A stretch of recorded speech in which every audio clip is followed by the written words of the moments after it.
पहले की बात है, एक छोटी सी कथा आपको सुनाने का काम कर रहे हैं। एक व्यक्ति था जिसको ईश्वर ने प्रत्येक सुख सुविधा प्रदान कर रखी थी। अपने जीवन से बड़ा ही आनंदित था, लेकिन वह ईश्वर को नहीं मानता था। उसको अपने धन पर, अपने परिवार पर, अपने सौंदर्य पर बड़ा ही अभिमान था। तो उसकी जो भावनाएं थी वो ईश्वर के प्रति बहुत ही श्रद्धापूर्ण नहीं थी। एक दिन वह जा रहा था, अचानक एक महात्मा गुजर रहे थे। महात्मा ने उससे कुछ पूछ दिया। महात्मा को उसने जो जवाब दिया, तो जो महात्मा होता है, महान आत्मा वाले होते हैं, उनको जल्दी क्रोध नहीं आता है बात बात पर। खैर, महात्मा उसकी बातों को सुनकर के थोड़े आश्चर्यचकित हुए, थोड़े विचलित हुए,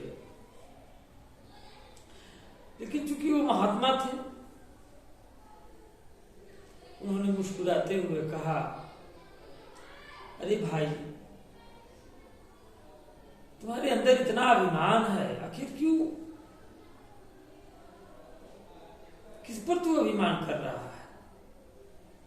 जबकि मैं देख रहा हूं कि तुम्हारे पास कुछ है ये नहीं है। और व्यक्ति बड़ा आश्चर्यचकित हुआ, अरे पागल हो गया है, कहता है कि मेरे पास कुछ है ये नहीं है।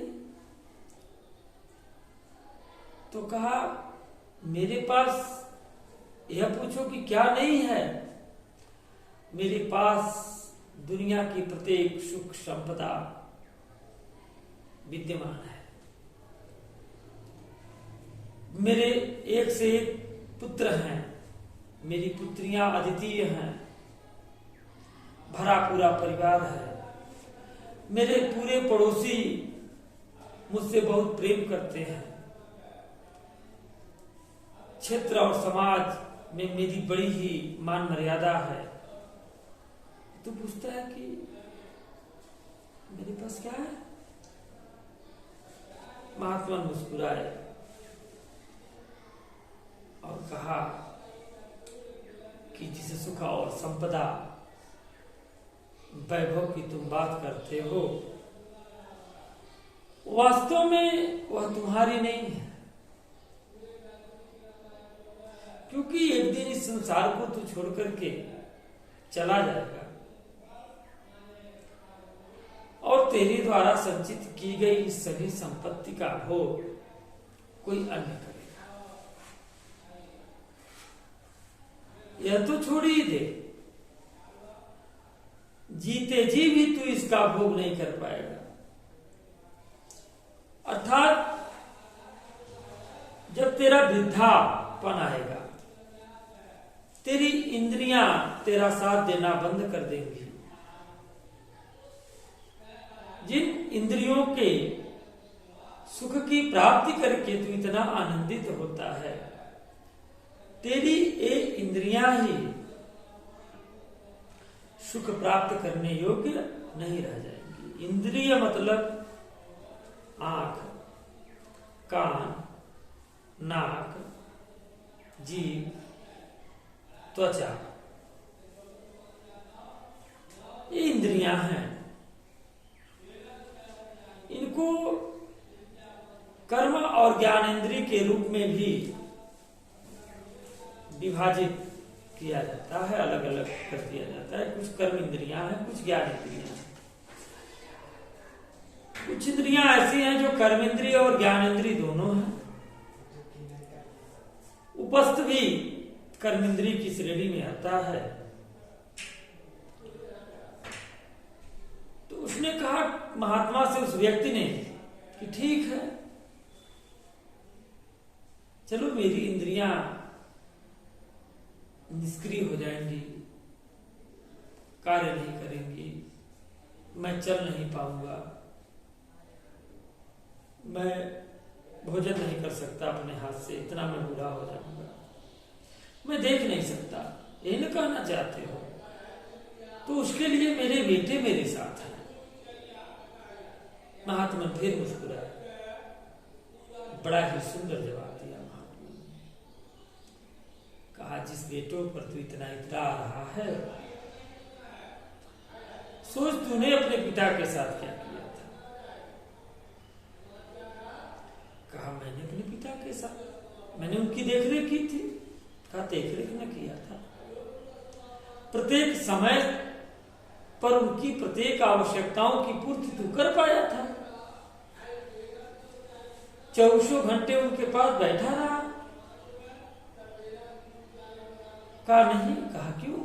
कहा, मेरा विवाह हो चुका था, मेरी पत्नी थी, मेरे बच्चे थे, तो उन सबों के लिए भी समय निकालना था। हमारे व्यापार थे, खेती बाड़ी थी, वगैरह वगैरह तमाम तरह की बातें उस व्यक्ति ने महात्मा जी से कही।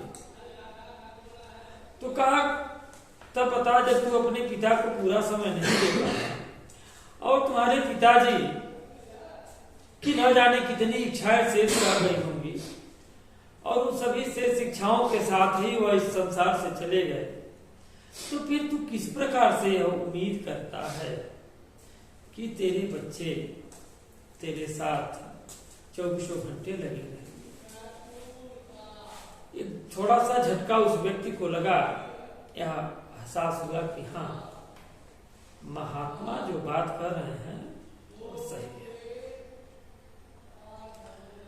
कहा, कोई बात नहीं, मेरे पुत्र मेरा देख रेख नहीं करेंगे तो मेरी पुत्री मेरा देख रेख करेगी।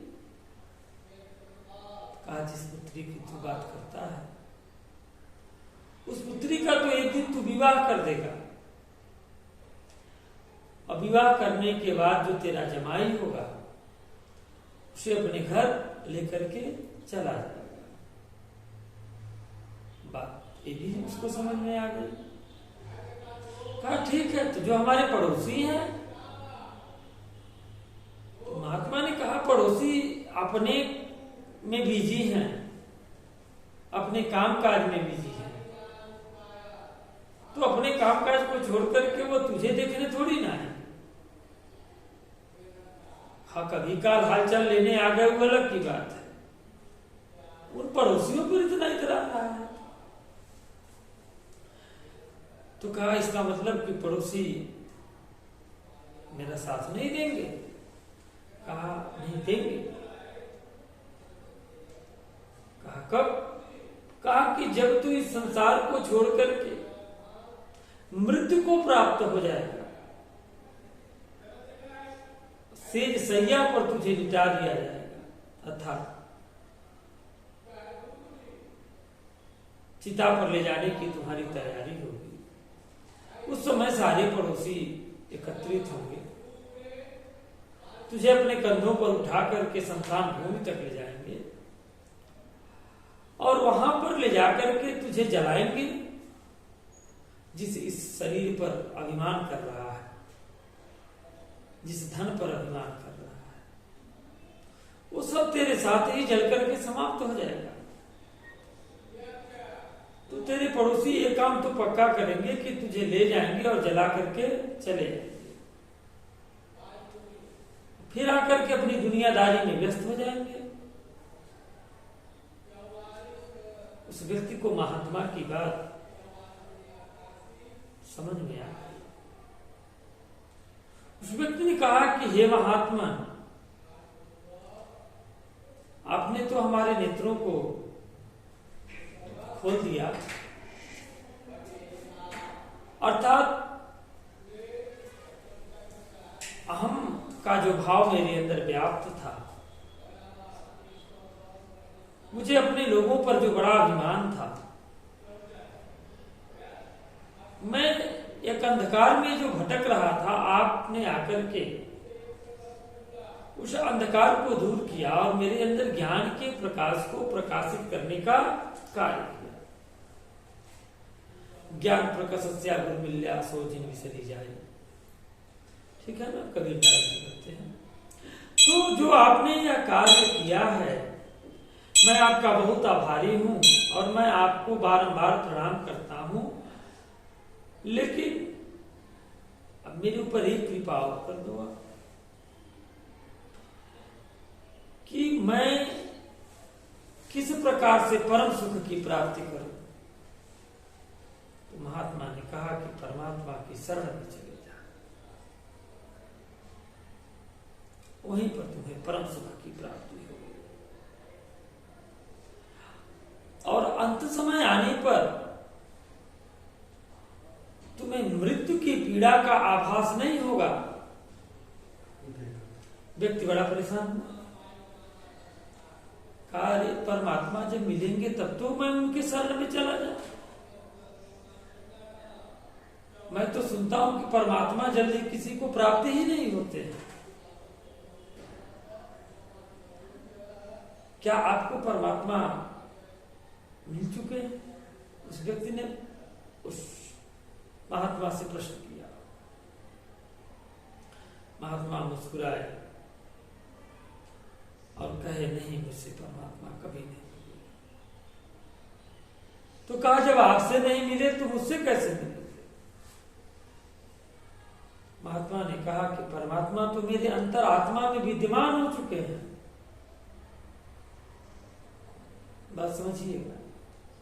महात्मा ने कहा कि परमात्मा तो मेरे अंतरात्मा में विद्यमान हो चुके हैं और इस चराचर संसार में मैं प्रत्येक स्थान पर परमात्मा के दर्शन प्राप्त करता हूं। इस समय मैं तुम्हारे अंदर भी परमात्मा का दर्शन प्राप्त कर रहा हूं। तुम परमात्मा का ध्यान करो। तुम अपने गृहस्थ आश्रम का त्याग मत करो। गृहस्थ आश्रम में रहते हुए पुण्य का काम करो, दान करो, दुखियों को सुख देने का कार्य करो, भूखे को भोजन दो, प्यासे को पानी दो, जिनके पास वस्त्र नहीं उनको वस्त्र दान कर दो। यानी कि जहां तक तुमसे हो सके तुम लोगों की मदद करो। यही सबसे बड़ा परमात्मा को प्राप्त करने का साधन है।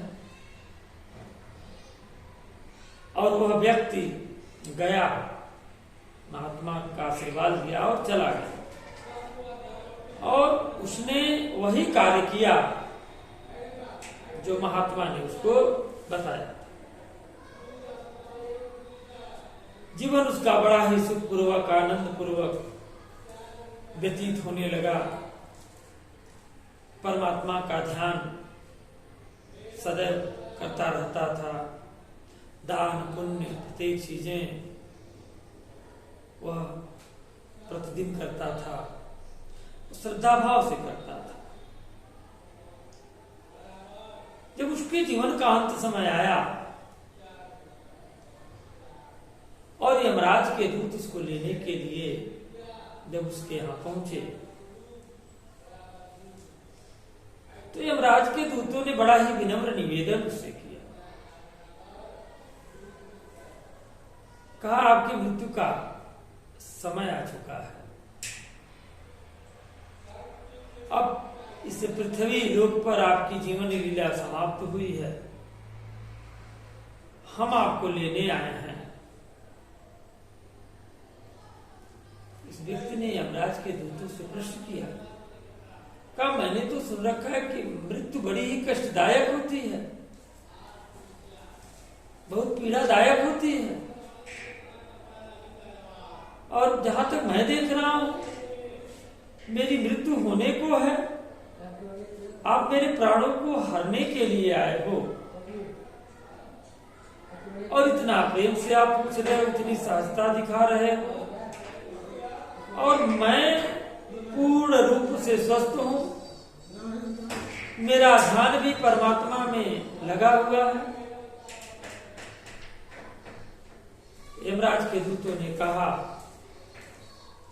कि यह सब आपके द्वारा दान, पुण्य, भक्ति इत्यादि के जो कार्य किए गए हैं, उन सभी चीजों का आपको फल प्राप्त हो रहा है, इसलिए आप इतनी सुखमय और आनंददायक मृत्यु को प्राप्त कर रहे हैं। व्यक्ति ने कहा तो ठीक है, जब मेरा समय निकट आ गया और आज ईश्वर की प्राप्ति मुझको होने वाली है, ईश्वर के परम तत्व को मैं प्राप्त करने वाला हूं, मेरी आत्मा उस परमात्मा में पुनः विलीन हो जाएगी, इसलिए चलो। जबकि दूत जब उसके प्राणों को लेकर के चलने लगे तो मार्ग में जो तमाम चीजें दिखाई देती थी, उस व्यक्ति के प्राण उससे पृष्ठ करते थे। तो यमराज के दूत बड़ी ही मधुरता के साथ उस व्यक्ति को उन सारी चीजों का जवाब देने का कार्य करते थे। खैर, जब यमलोक में लेकर के पहुंचे तो यमलोक में बड़ा ही आदर सत्कार उस व्यक्ति का किया गया, उसकी जीवात्मा का, और उसके बाद उसको स्वर्ग में स्थापित कर दिया गया। उसी स्वर्ग में जब वह पहुंचता है तो देखता है कि एक स्थान पर वही महात्मा जिन्होंने पृथ्वी लोक पर उसको ज्ञान देने का कार्य किया था, शांत मुद्रा में बैठे हुए दिखाई देते हैं। दौड़ा भागा जाता है और दौड़ा भागा जाकर के उस महात्मन को प्रणाम करता है, उनके पैरों में गिर जाता है। कहा, अरे बाबा धन्य हैं आप यहाँ पर भी, और मैं तो आपको उसी दिन से ढूंढने का कार्य कर रहा था, लेकिन ये मेरा दुर्भाग्य था कि पुनः आप मुझे नहीं मिले। आज बड़े सौभाग्य से और ईश्वर की कृपा से आप मुझको प्राप्त हुए। कहा, बाबा यदि आप उस दिन नहीं मिलते तो न जाने मेरा क्या होता। आज तो मैंने आप ही की कृपा से वह प्रत्येक सुख संपदा को मैंने प्राप्त कर लिया। यही कहकर के वह व्यक्ति बाबा के चरणों में बैठ करके आनंदित हो रहा था कि उसी क्षण उस महात्मा के लिए वैकुंठ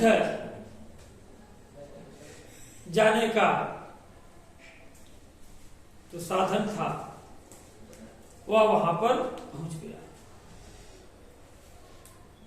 बाबा उस साधन पर विराजमान हो गए वैकुंठ जाने के लिए। उस व्यक्ति ने कहा, हे महात्मन, अब कहां आप जा रहे हो? कहा, इस लोक से उत्तम लोक में मैं जा रहा हूं। ध्यान दीजिएगा बात को कि इस लोक से उत्तम लोक में मैं जा रहा हूं। व्यक्ति ने कहा, इस लोक से भी उत्तम कोई लोक होता है? कहा वो कौन सा लोक है? कहा, मैं परम धाम को प्राप्त करने जा रहा हूं, मैं वैकुंठ धाम को प्राप्त करने जा रहा हूं। कहा, पुनः आप लौट करके नहीं आओगे? महात्मन ने कहा, नहीं, मैं जन्म और मृत्यु के बंधन से मुक्त हो चुका हूं। खैर, इस प्रकार वह महात्मन वैकुंठ को प्राप्त हुए और जो वह व्यक्ति था वह भी वैकुंठ की लालसा लिए हुए ईश्वर को भजते रहा। पुनः उसको मनुष्य रूप में जन्म मिला और वह व्यक्ति एक बहुत ही धर्मात्मा राजा के रूप में इस पृथ्वी पर अवतरित हुआ और इस पृथ्वी पर पुनः जन्म लेकर के अपने उत्तम धर्म कर्म दान पुण्य को करने का कार्य किया और अंततः उस व्यक्ति ने भी परमपिता परमेश्वर